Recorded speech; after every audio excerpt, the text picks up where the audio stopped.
But they're pretty cool. The bees build natural comb. They don't use foundation, which waxes lipophilic and attracts toxins. So wax is like the liver in a hive. It sucks up. Oh, interesting. That's kind of clean it out. So by them building their own natural comb, you don't have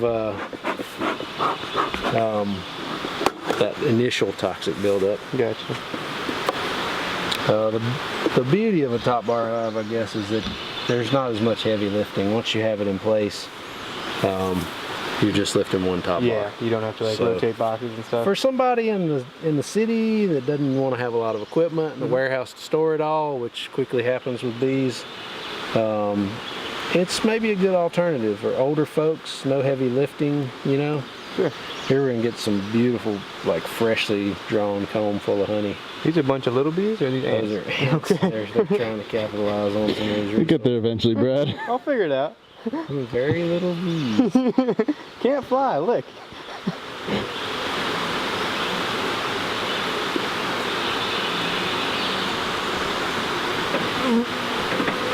So they got it kind of wavy gravy, but that's a all natural top comb. bar comb, completely natural. They just use this wood strip as a guide. I, to keep them on track, need to come in here and take a comb like that and Bend it back. try to gently put it back where it needs to be in line, or once they get one or two out of whack, they really make a mess. This actually belongs to my helper Tom. But the next one is majorly fat with honey. It probably weighs 5 pounds.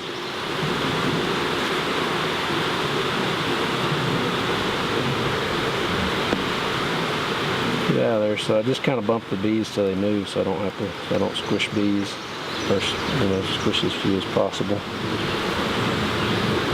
Yeah, this one is huge comb here. What's your favorite part about keeping bees, John? You can't be anywhere else.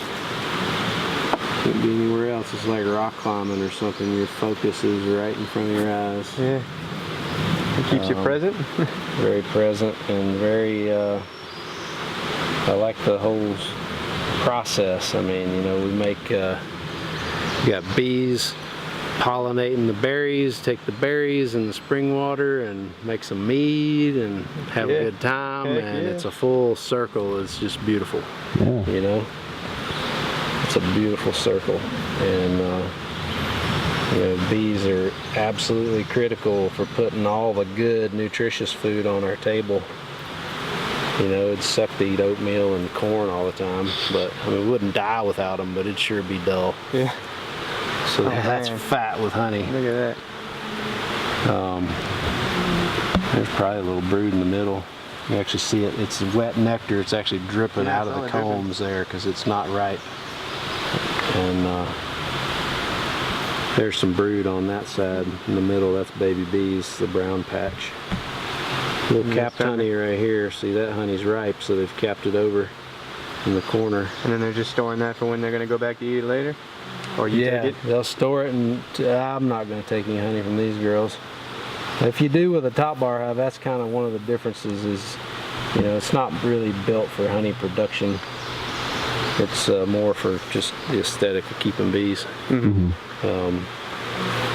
If you would just take a whole, they'll tend to have their brood nest and then honey to the periphery, and so you would just take a comb, slice it off the top bar, and you know, chew on chunks of it. There's not really a way to harvest it. To harvest the liquid product. I mean, you can take it and crush it and strain it, but hell, if it's a nice chunk of comb honey, you might as well just chew on it, enjoy it that way. Move, ladies. Don't want to see you squished.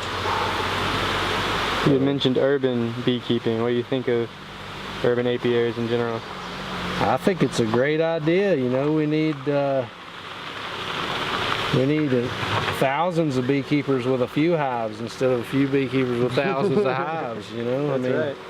I think once you get up over 500 hives, you're going to have some sacrifices in your your management and your quality. And see, I squished a bee, they're getting fired up. They kicked out that alarm pheromone.